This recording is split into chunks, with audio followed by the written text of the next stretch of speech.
hymn number 188 in the gray hymnal.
Our opening words this morning are from the Reverend Jessica Purple Rodella.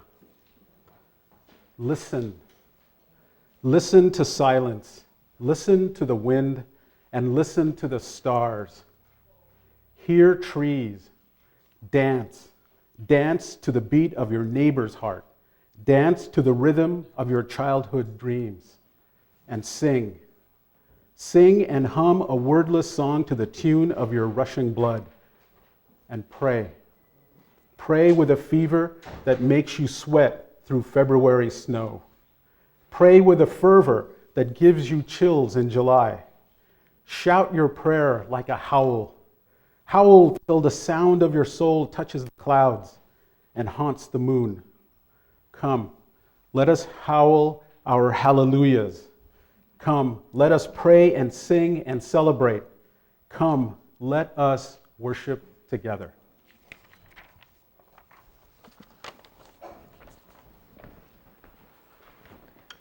This flame affirms the light of truth, the warmth of community, and the fire of commitment.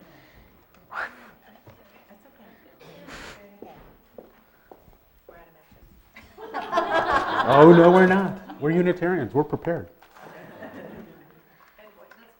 And Boy Scouts. Boy Scouts and Unitarians. And Girl Scouts. Teachers. Nope. I'm sorry.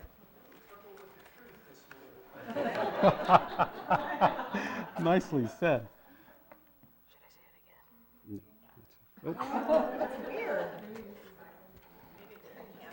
Just like, yeah, let's try another one. There we go. That's only one. Progress, but not. Okay.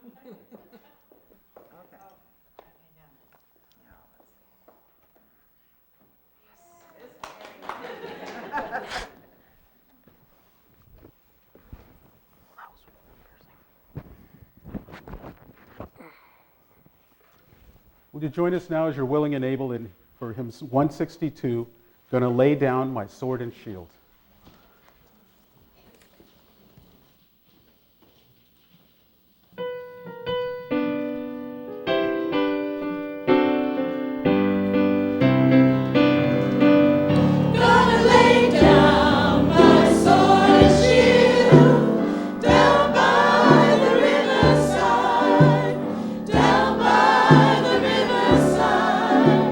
Down by the riverside, gonna lay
No. No. I think here he comes. What's that? Yes, right after. Sorry, wearing too many hats this morning. Trying to get you off. So, welcome, and thank you for coming and being with us today. My name is Steve Fulkerson. I'm a member of the board, and I've been here for a little over 4 years now.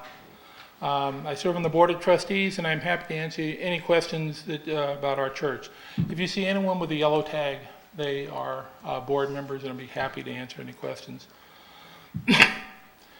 Unitarian Universalism is a religious tradition of open hearts and open minds.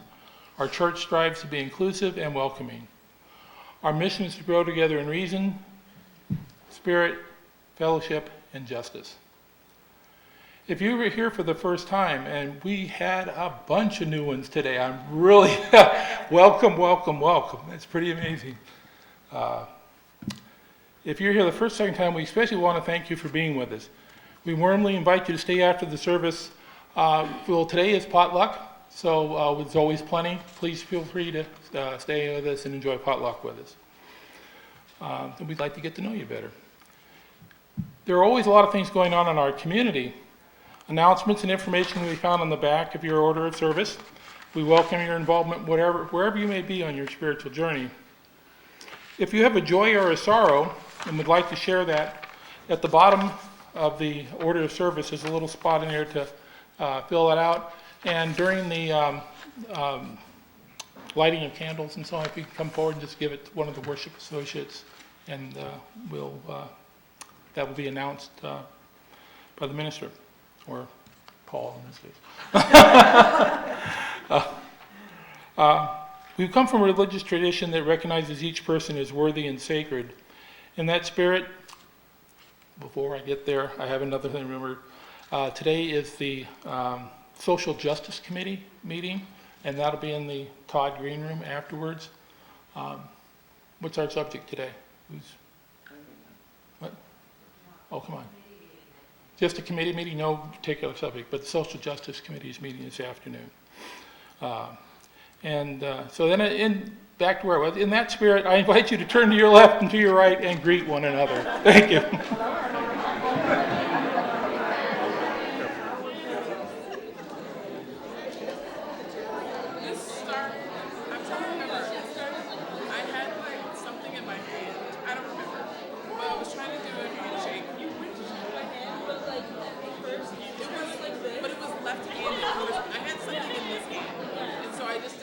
left-handed like awkwardness, and ever since then that's what's changing.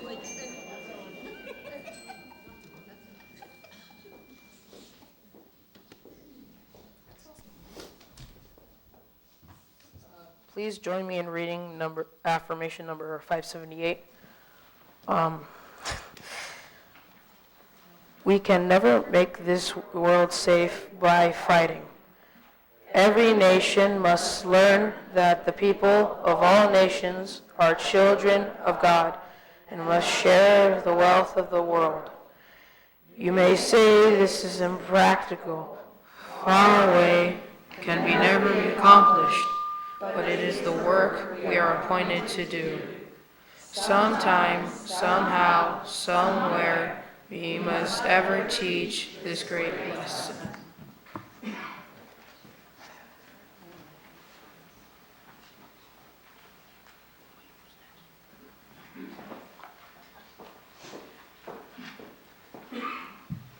Good morning.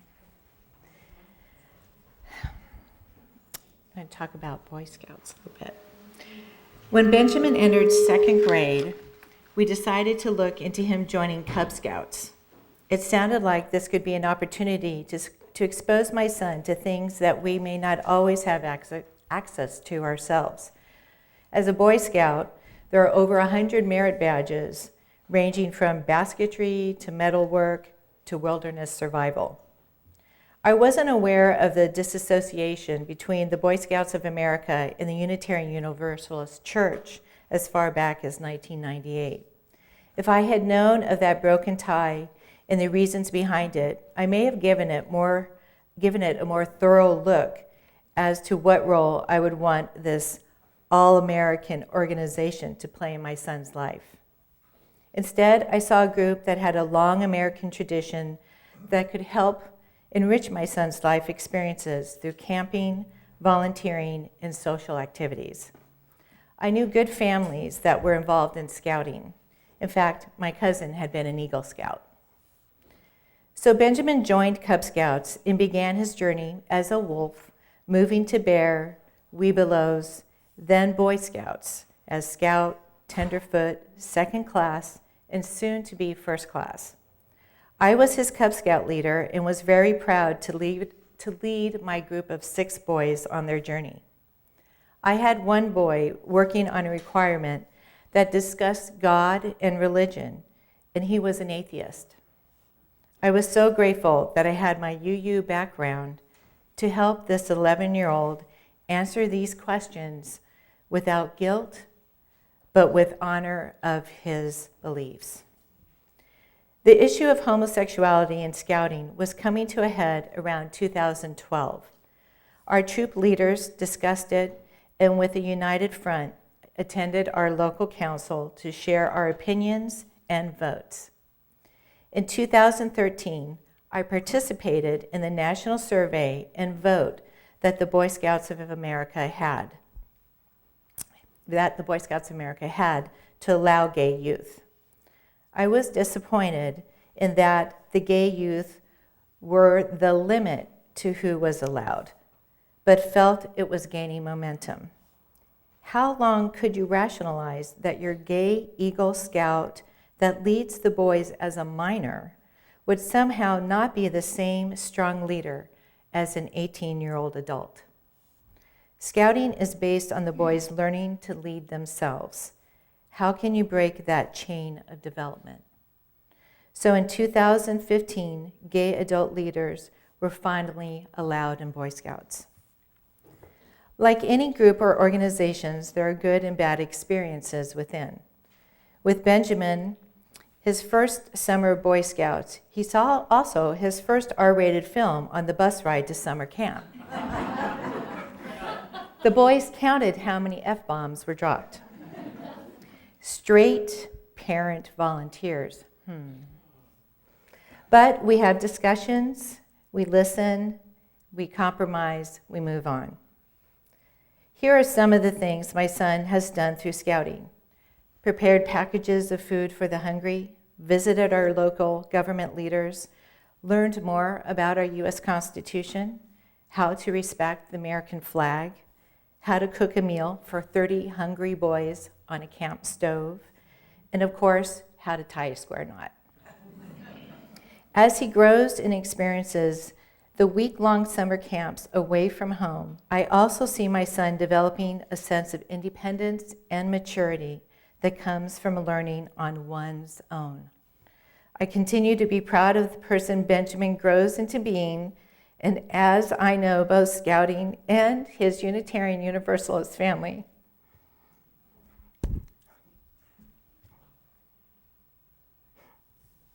sorry.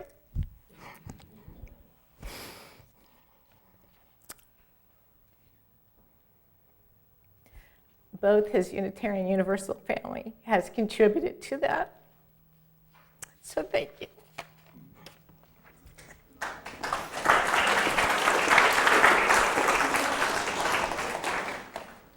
Damn it. I tried not to.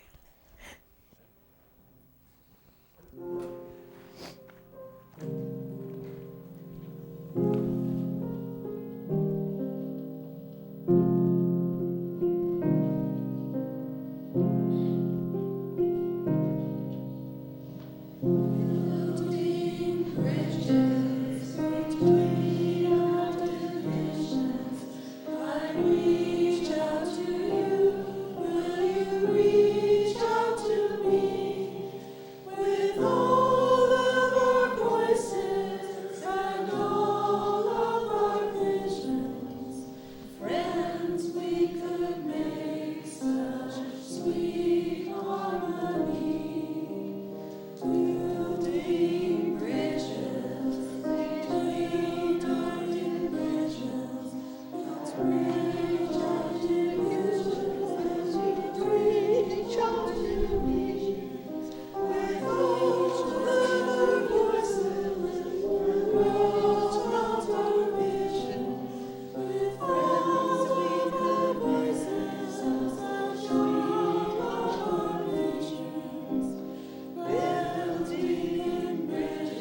have one item to share this morning.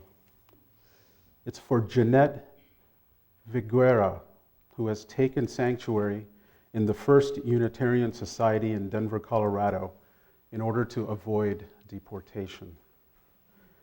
We hold her in our hearts, as well as the countless other undocumented people who've been detained and deported in recent weeks. So we lift up these expressed joys and sorrows, as well as those that have remained unspoken. We lift them in our hearts so the burden is diminished ever so slightly, and the joy is increased ever so gently. Let us now close our eyes and open our minds and hearts to the place of quiet, to the silent prayer for the healing of pain and the soft, gentle coming of love.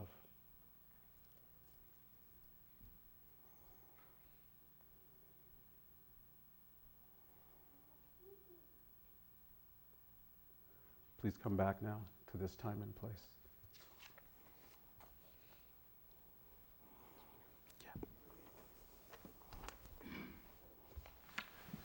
Hi, my name is Benjamin Singh, and today I want to talk to you this morning about the similarities between Boy Scouts and Unitarian Universalism.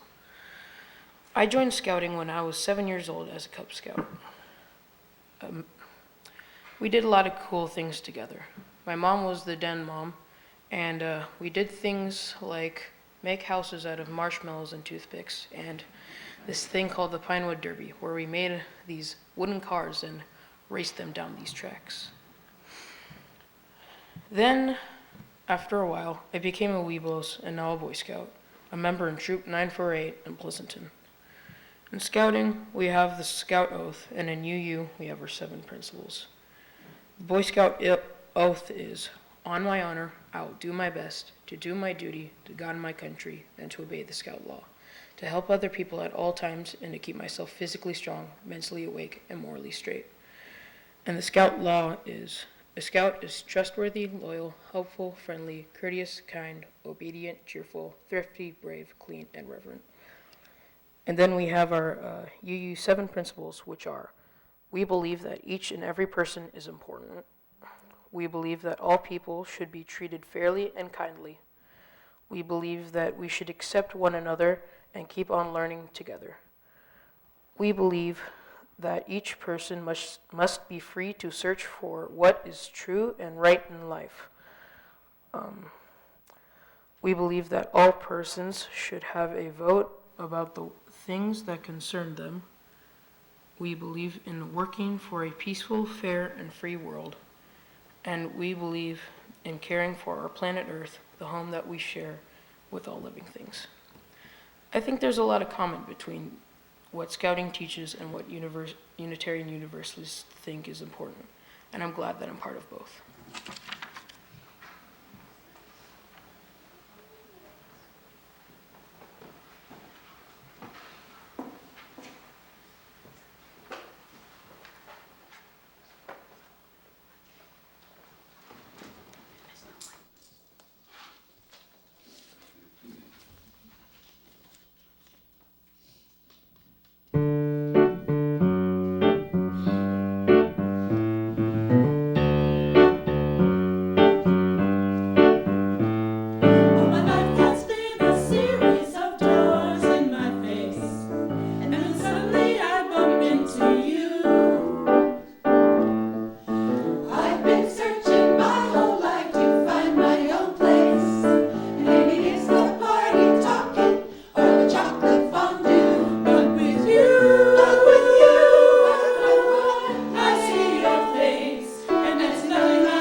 la la la la la. Sorry, I feel like such a Disney princess right now.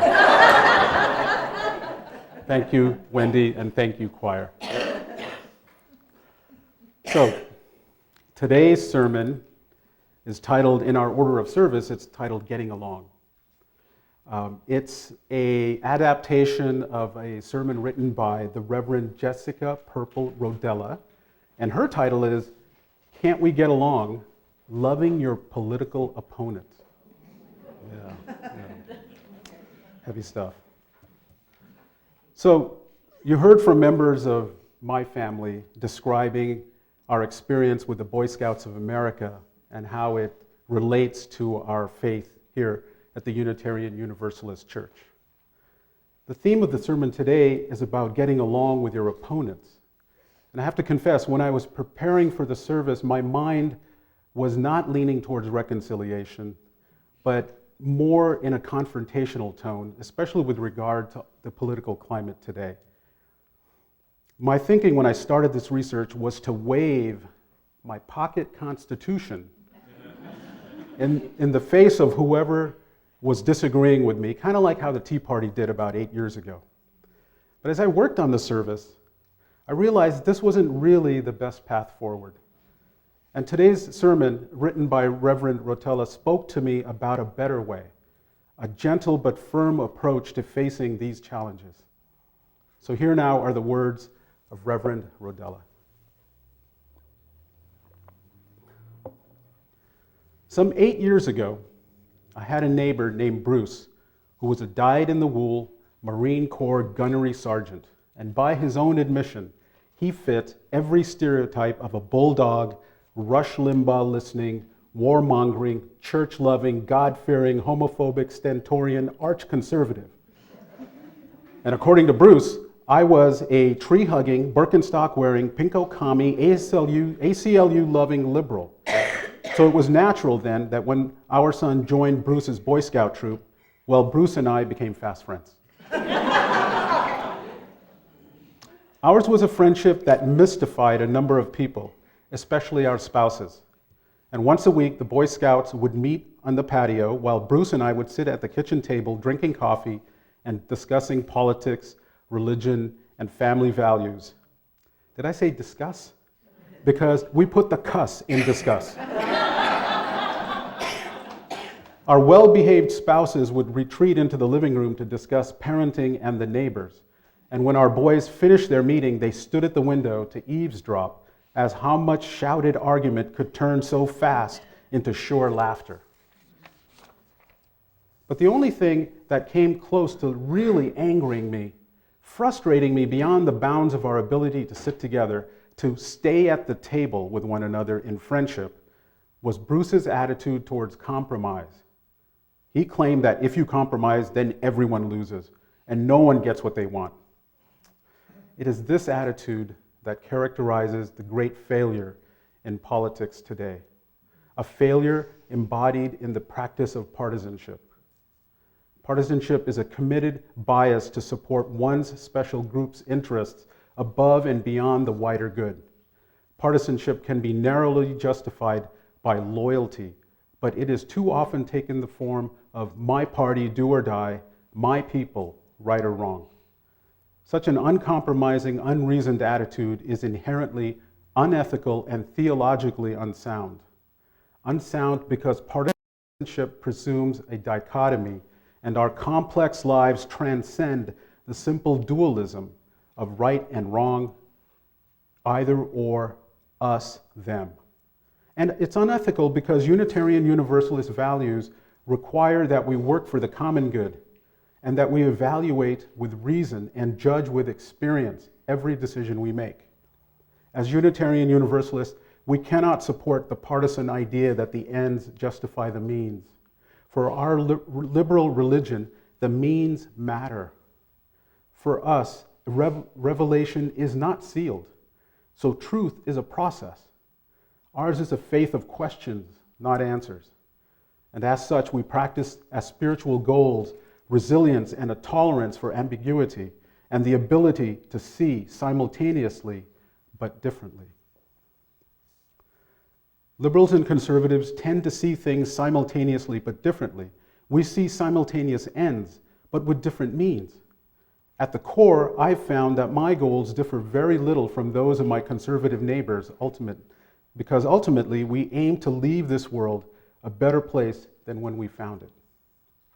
What we differ in is radically different views about motivation and method. We differ on why we want to achieve these goals and how we will do so, what we are willing to sacrifice, and how we prioritize the steps or means to achieve those goals. The key to learning to love your opponents, political and otherwise, lies in distinguishing our differences.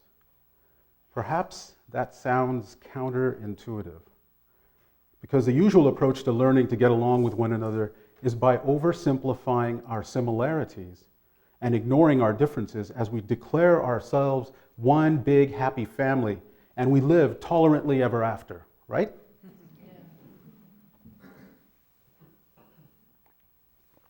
Except it doesn't work that way. Instead, we easily see the destination we have in common, but when we disagree on how to get there, we feel mystified, even betrayed at how mistaken our new friend can be. Because they seemed so, intelligent.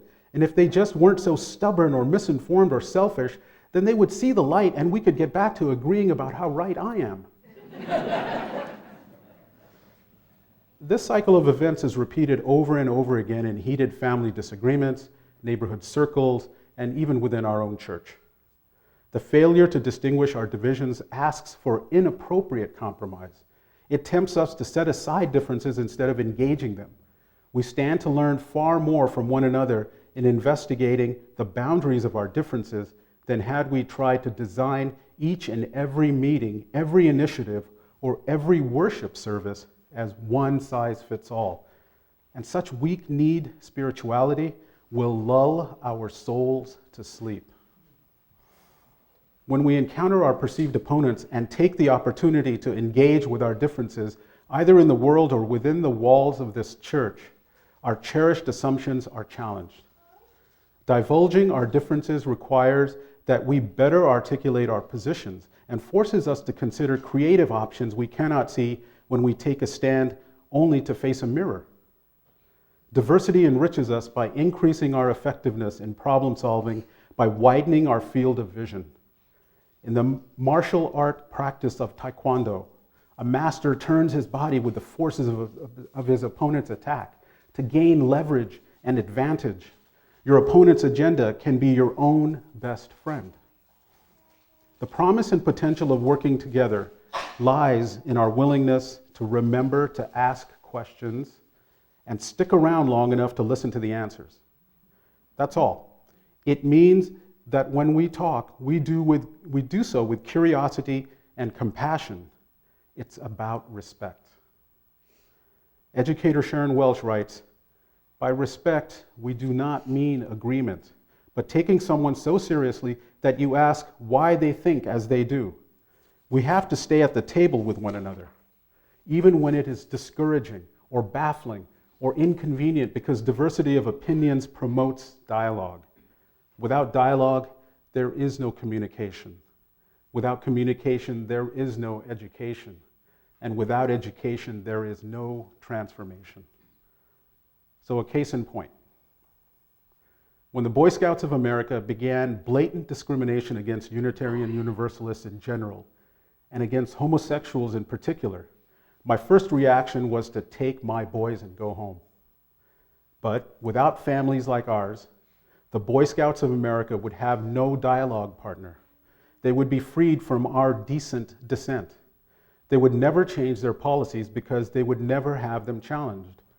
So we were prepared, just like good scouting parents are told to be, when at a parents' meeting, that uncompromising scout leader, my friend Bruce, declared loudly that should the scouts deem homosexuals as fit leaders, that would be the day he quits, and we'll just see what happens to this troop when men like me refuse to lead it. Without hesitation, my husband replied, "Well, then men like me will lead them," he said with quiet firmness, "and this troop will continue with or without you." And with that dozen words of dissent, the assumption and agenda in the room dissolved. As disconcerting as conflict might seem, if we court only the like-minded, we stand no moderating influence, no witness to oppression. I suspect you agree with me so far, and that's all very well and good, you might say. But why must we do so in church, of all places? I say to you, this is especially important to grapple with our differences in our churches, and especially appropriate for us as Unitarian Universalists, because our politics reflect our values, and values create our religion. It is inescapable, even fitting, that these conflicts surface at church. We do not turn to liberal religion in order to be told what to do, but rather to be shown how to see. If we create our church community as a monolith to agreement, we remove the checks and balances vital to our own spiritual growth, and we rot in the stagnant pond of our assumptions. We stifle creativity when we are not called to the challenge. To practice choice, we have to be faced with something other than ourselves. And as Sharon Welch writes, we need each other to be moral.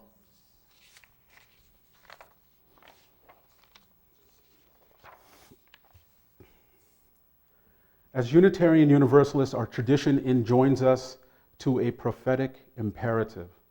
We affirm that theology is practice, service is its prayer. Our religion is social action. We stand for, work for, vote for justice, equity, and compassion. And the practical application of our faith is often expressed in our practice of politics. Legendary minister and pacifist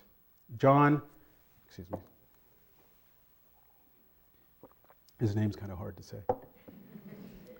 Legendary minister and pacifist John Haynes Holmes climbed into his pulpit on the eve of World War I, knowing that he could lose his livelihood, knowing he was jeopardizing all he'd ever worked for. In the politics of the time, his views were considered treasonous.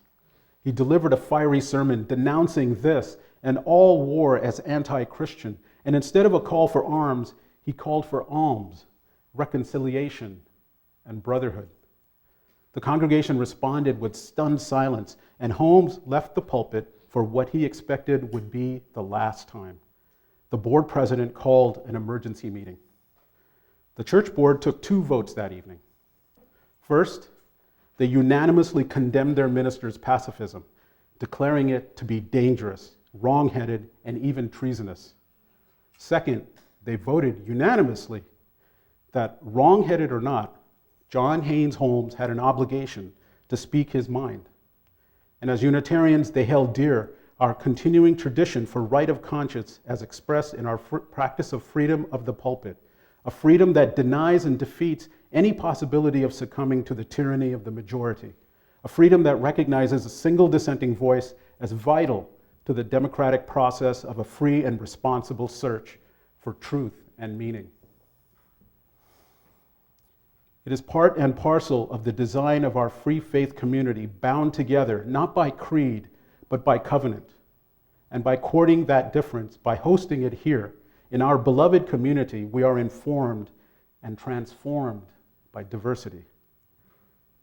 So in his time, the Reverend John Haynes Holmes was vilified for his pacifism. Today, we acclaim Holmes as a prophet and a hero. He is.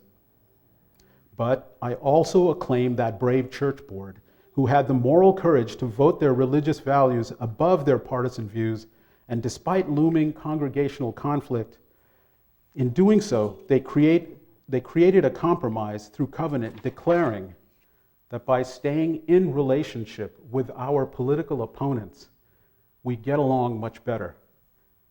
And in such a compromise, all of us win.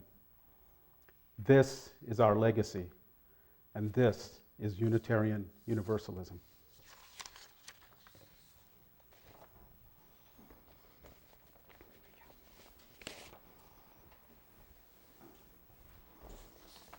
Thank you.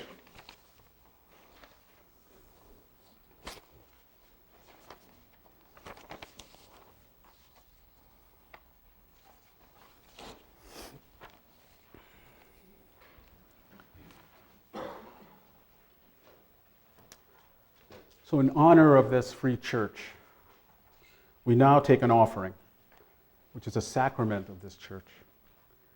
And it is supported by the voluntary generosity of all who join with us. So this offering will now be given and received in grateful appreciation of our shared hopes and values. And as a reminder, half of today's offering will be shared with our friends at the Stride Center. Will the ushers please come forward?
Will you stand up and join us now in our final hymn this morning, number 123, Spirit of Life.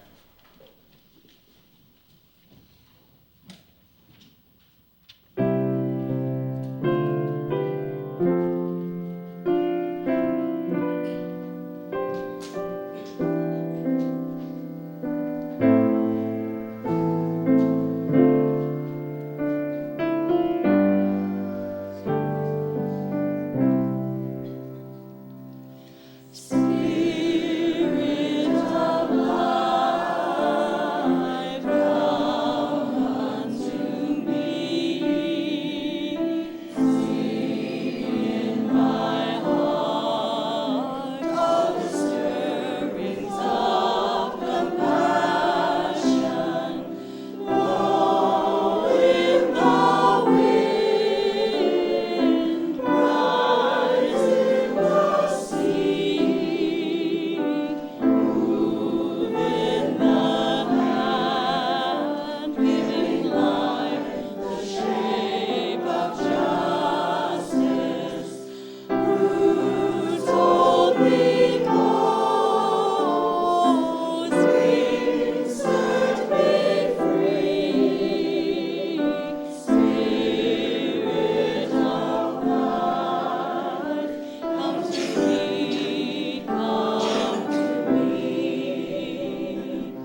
We extinguish this flame, but not the light of truth, the warmth of community, nor the fire of commitment.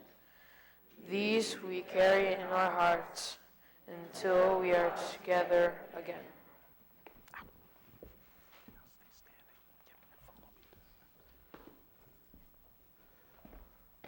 I leave you with these words this morning. May the blessing of truth be upon us, the power of love direct us and sustain us, and may the peace of this community preserve our going out and coming in from this time forth until we meet again. Amen, and go in peace. So just follow me a few steps.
Please join us after this service for potluck. And before that, get to know somebody else here in the congregation that you haven't met before. And we have a lot of newcomers. Please stay. You're welcome to join us.